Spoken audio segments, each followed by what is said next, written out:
This week we'll be talking about a lot of different topics, big topics, and each of these could really be their own quarter or semester long course.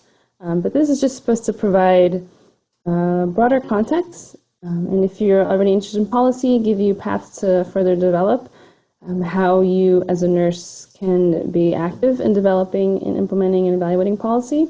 And for those of you who feel like policy isn't quite what you imagine or thought would be a fundamental part of nursing, this is meant to be an introduction to that, and also different resources for you to look into this a little bit more. Okay, so we're going to start off with a quick kind of virtual in-class activity.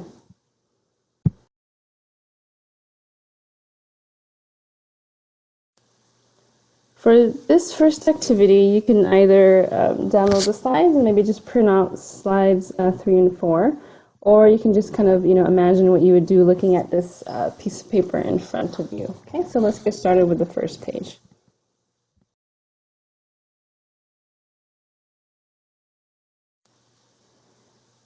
So first off, read the instructions and then start, with number 1, and then just take a couple minutes and see, get to at least number 5, I would say, and then from there, I ask that you click on a comment and add in text or video or audio, any reactions to the questions, anything that you thought about the instructions or thought about the prompts, or how it made you feel filling this out, and then we'll go on to the next slide. Okay, so take a couple minutes and get to at least number 5, however long that takes you, so that you get a sense of what this document is asking of you.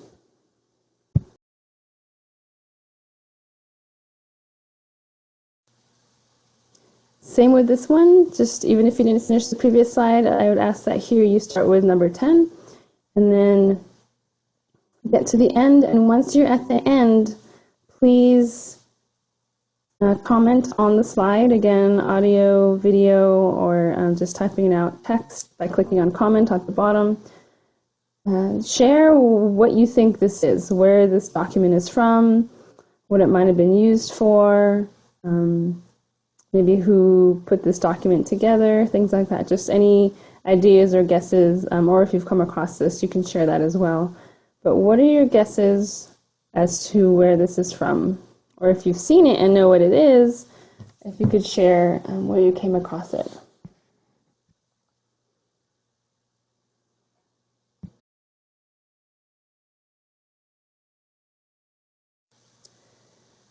So that was actually the 1964 literacy test used at polling stations in Louisiana in 1964.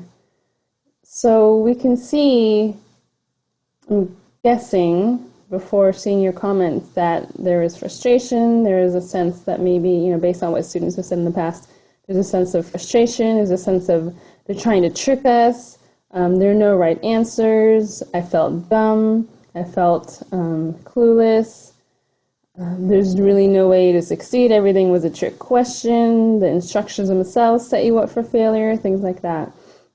And so that activity brings up a couple things. One,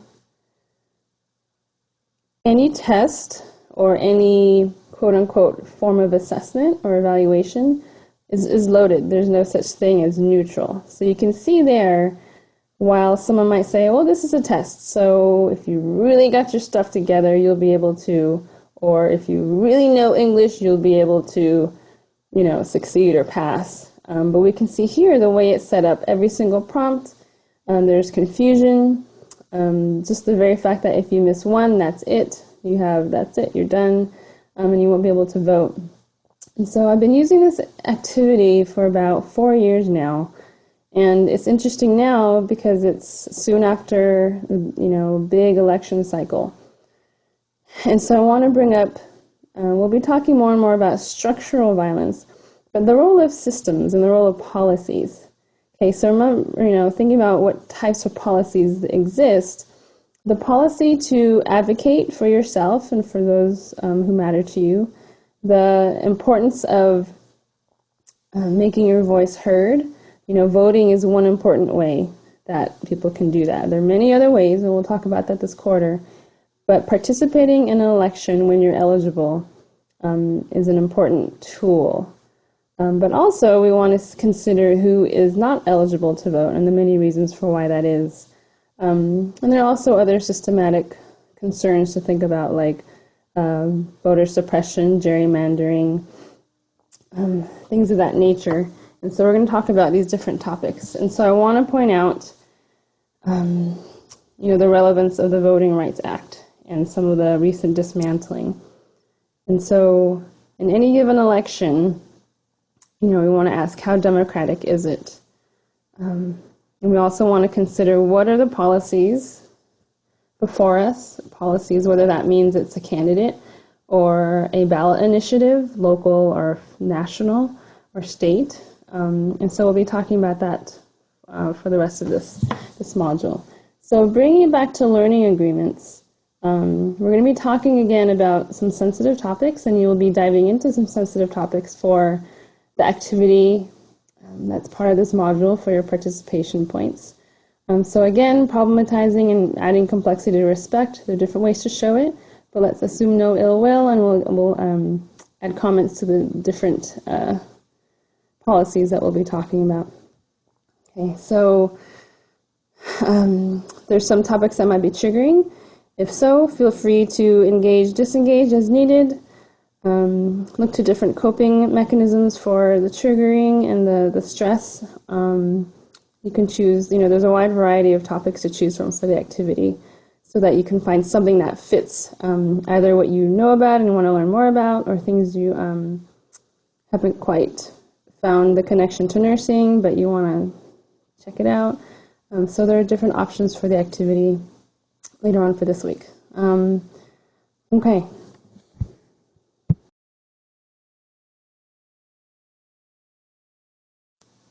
We've talked about community organizing a little bit, within that is coalition building and collaboration. But really this week we're going to focus on the yellow wedges. So advocacy, social marketing, policy development, and enforcement. And last week we touched upon the pink wedges.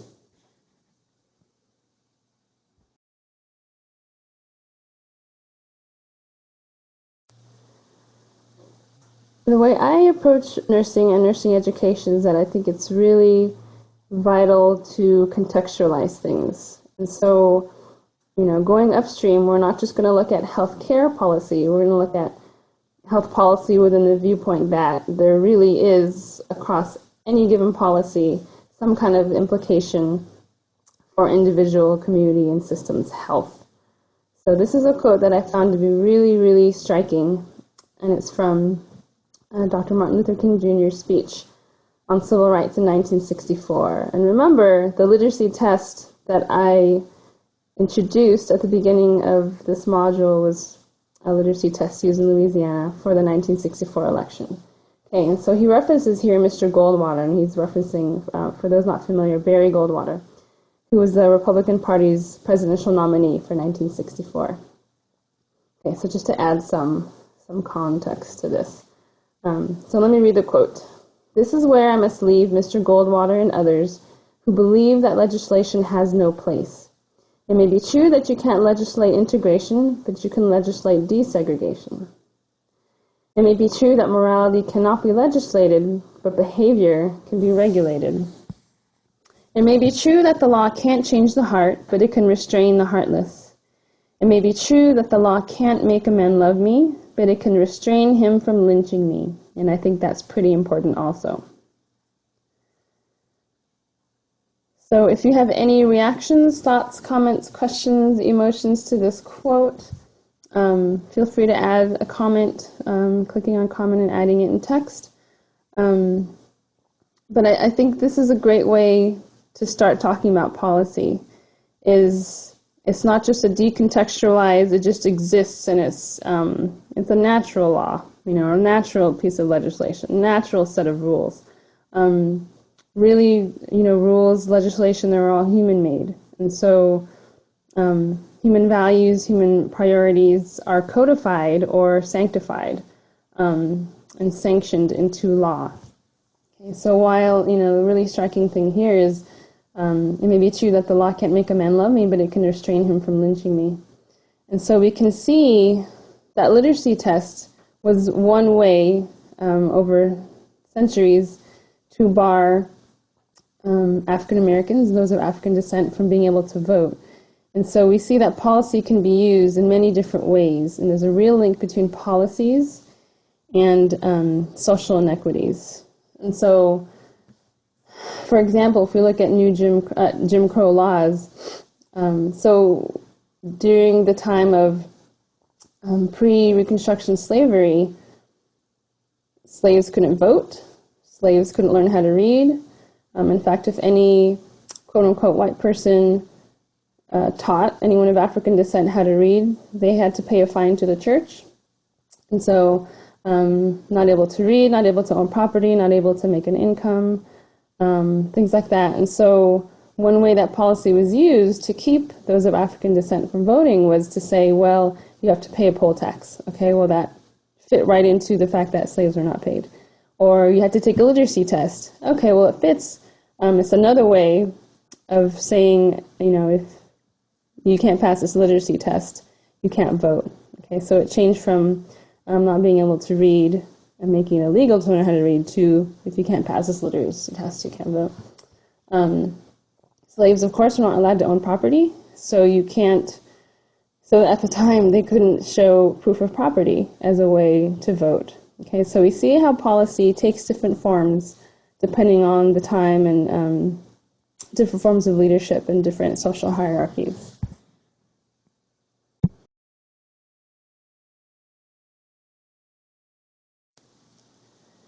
We see here that legislation, which is a specific type of policy, can be used to advocate for some and oppress or silence others. And so we see here different types of activism. We see here different forms of sanctioned hate and exclusion. And so when we think about policy, we want to start thinking, well, who does this particular policy, who can it benefit? Who does it harm? Who does it silence? And what are the terms? What's the language being used? Okay, so throughout history, we really, there are a few things that are just natural. Okay, so, really these different forms of hatred and exclusion are socially constructed, and they just keep getting reproduced and maintained, and we'll talk about that more this quarter also. So the one in the middle to the left are folks in wheelchairs, and this is partly how the ADA came about, Americans with Disabilities Act. Okay, so it just celebrated a couple years ago its 25th anniversary. And I think that's important to point out because, well, now, okay, ADA, that's just maybe taken for granted depending on different experiences in the cohort. But really, it took people with different types of abilities to get out of a wheelchair and block a bus or block the doors because there's no ramp or no easier, more accessible way to get into a building.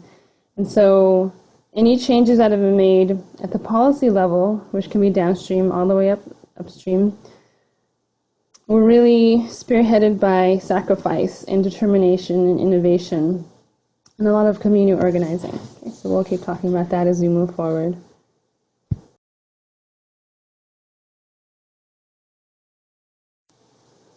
Okay, so getting a little bit more into participation points. So I'd like you to answer just, quick couple words here.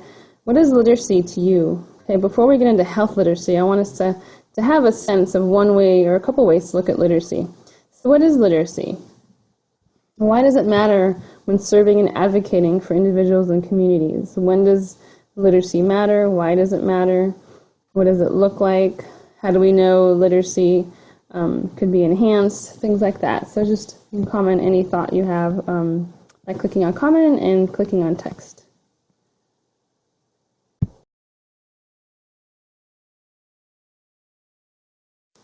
Okay, so you can comment again. What language and languages do you speak? You can go ahead and click on comment and just type in the languages that you speak.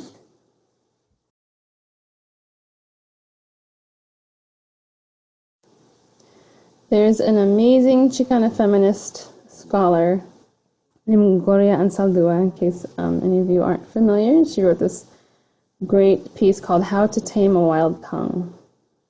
Okay, so she really broadened the view of literacy. Okay, and so a quote of hers that really stood out to me is, "If you want to really hurt me, talk badly about my language."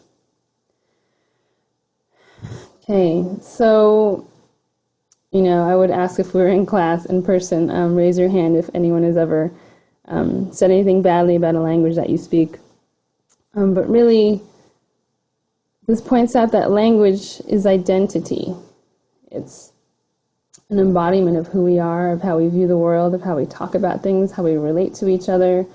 And so she actually listed and describes in her piece 8 different types of language and 8 languages that she speaks, from standard English to working class and slang English to standard Spanish, standard Mexican Spanish, North Mexican Spanish dialect, Chicano Spanish, Tex-Mex, and Pachuco. And so think about this list. Go back to how you answered, what languages do you speak?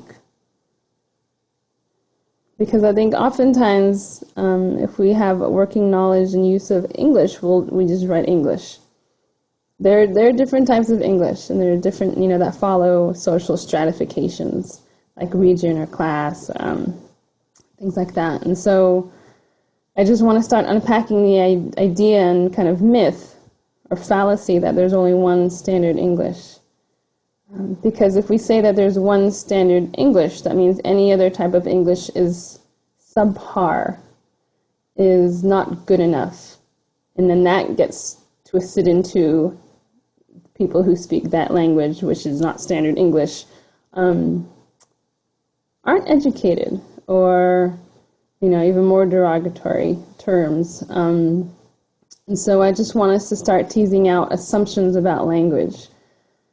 If we say that there's one standard English, who are the people who speak that one standard English? I think there's a lot more variation than maybe we realize. And so another assumption is that if you don't speak what many consider to be standard English, does that mean that if you go to school longer, that you will absolutely get that form of standard English?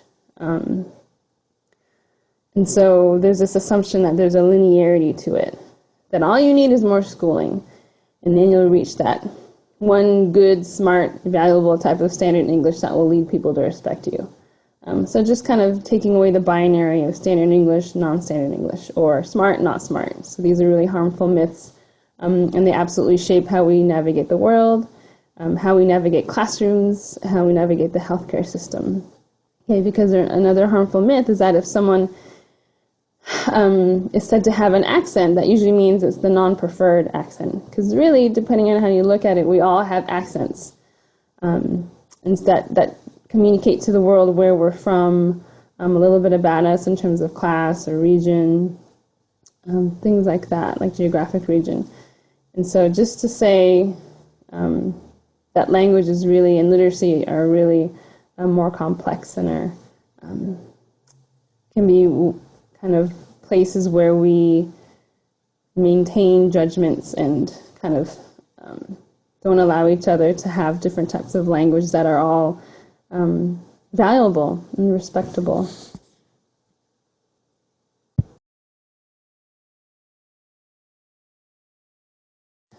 Hopefully you all answered and commented on the slide earlier about what is literacy and why does it matter. So these are just 2 definitions. Again, they're not the only ones. They're not the only ones that matter. I just wanted to put these in front of you. So one is from the Merriam-Webster Dictionary, a standard, and it's essentially the ability to read and write. And then if we go a little bit more deeply into how language is used, the different forms, and so we have a social linguist here who says that literacy is the control of secondary uses of language. So primary use would be telling someone your name, whereas secondary use adds more context, more nuance. So for example, telling your healthcare provider you haven't been taking your meds as prescribed. Lots of different ways to say that. And that's just verbally. Consider, body language too. Telling your instructor you haven't completed the assignment due. Depending on how invested you are in the class and if you care about the instructor's opinion, there are nuances here. Or even just sharing your perspectives or feelings. There might be some in the class who feel more comfortable, who speak multiple languages, and feel more comfortable talking about feelings and more philosophical, broader, vague concepts in one language versus another. And why might that be? And things like that. Okay, so literacy is a little bit more complicated than just the ability to read and write.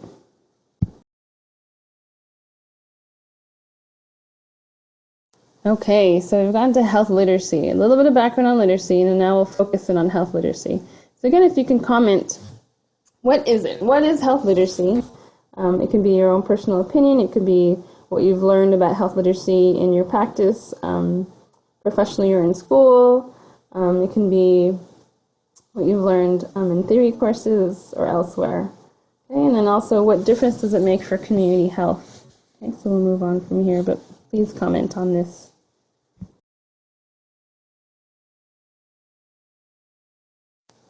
The PPACA has an official definition of health literacy. Again, this is just one, but it's important to consider different definitions. And theirs is that it's the degree to which an individual has the capacity to obtain, communicate, process, and understand basic health information and services to make appropriate health decisions.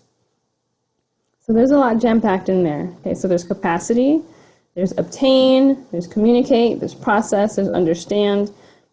And what does basic health information mean? Is that what my diagnosis is and what my prognosis is? Is that what meds I need to take? Is it why I need to sign a consent form? Is it the side effects of the meds I'm taking? Is it how to figure out what kind of health insurance I have? What does basic health information mean? That can cover a lot of things. In understanding services to make appropriate health decision, what does appropriate health decision mean also? That's a pretty loaded term as well. So I just want to point out how complex this term is. Obtain can mean a lot of things. Communicate can mean a lot of things. Process and understand can mean a lot of things too. So just trying to keep in mind that health literacy is more than just I know what my meds are, but really if I'm concerned, who do I go to? How do I fill out a Medi-Cal application? What is Covered California? What is SSI? Things like that. So it can cover a lot of different things. And so one thing that is important with the nursing is that we understand the implications of health literacy and see how it can really increase the risk or improve the prognosis.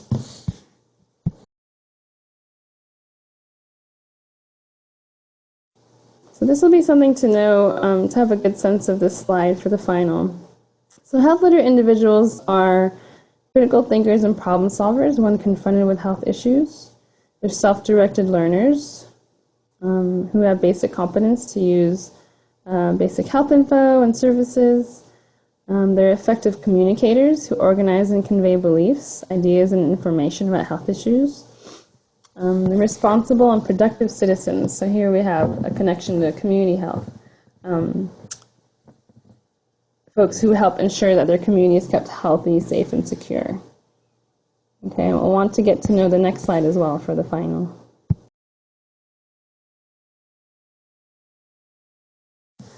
Again, really get to know this slide for the final. Low health literacy increases the risk for having a hard time navigating the healthcare system. Okay, in community settings, oftentimes the bulk of the work is really helping clients and patients with this. Needing more healthcare visits and having longer hospitalizations, unsafe use of prescription or over-the-counter medications, higher mortality rates, and then not utilizing preventive health services. So I hope with each one we can see how it's really more than just the individual patient or client, that there's really a role for all healthcare providers and also broader systems that we'll talk about.